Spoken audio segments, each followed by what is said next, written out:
নমস্কার বন্ধুরা, চ্যাটার্জিস কিচেনে সকলকে স্বাগত। আজকের রেসিপি হলো সোয়াবিনের ঝোল। সোয়াবিনের এই লাল ঝোল সবার কাছে খুব পরিচিত, কিন্তু আমি কীভাবে বানাবো সেটাই দেখাচ্ছি। এই রান্নায় ব্যবহার করেছি সর্ষের তেল। তেল গরম হওয়ার পর ফোড়নে ব্যবহার করেছি তেজপাতা, দারচিনি, শুকনো লঙ্কা। ফোড়নে খুব সুন্দর গন্ধ বেরিয়েছে। এবার মাঝারি সাইজের আলু কেটে হলুদ আর লবণ দিয়ে আলু আমি ছাকা তেলে ভেজে নিচ্ছি। ভালো করে ভাজাটা হলে আলুর স্বাদটাও বাড়বে।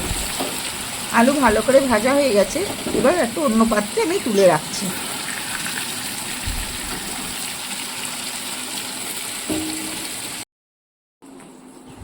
দুটো পেঁয়াজ কেটে রেখেছিলাম, এবার মিক্সিতে পেস্ট করে নেব।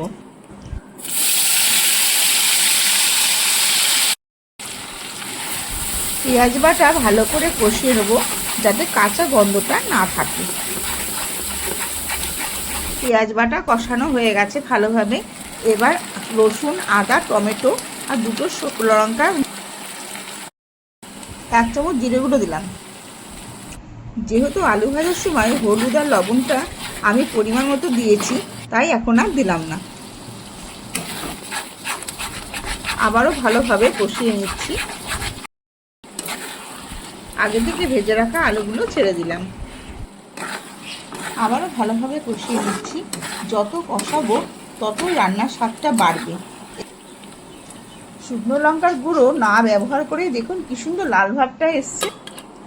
সোয়াবিন আগে সেদ্ধ করে রেখেছিলাম, দেখুন কি সুন্দর নরম তুলতুলে হয়েছে। সোয়াবিনগুলো এবার কষানোর জন্য কড়াইতে দিয়ে দিলাম।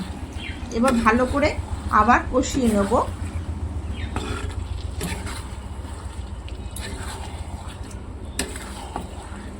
স্বাদ বাড়ানোর জন্য 1 চামচ আখের গুঁড়ো দিয়ে দিয়েছি। এবার আমি জল ঢেলে দেবো।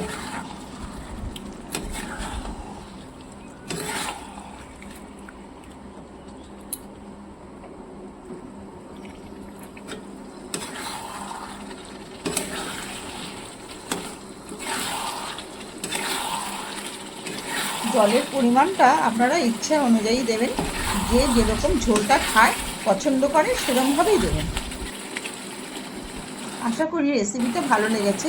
যদি ভালো লেগে থাকে তাহলে সাবস্ক্রাইব করবেন। আপনাদের লাইক আর কমেন্টে আশা থাকলাম। আজকে চলি, আবার আগামীকাল আসবো আর একটা রেসিপি নিয়ে।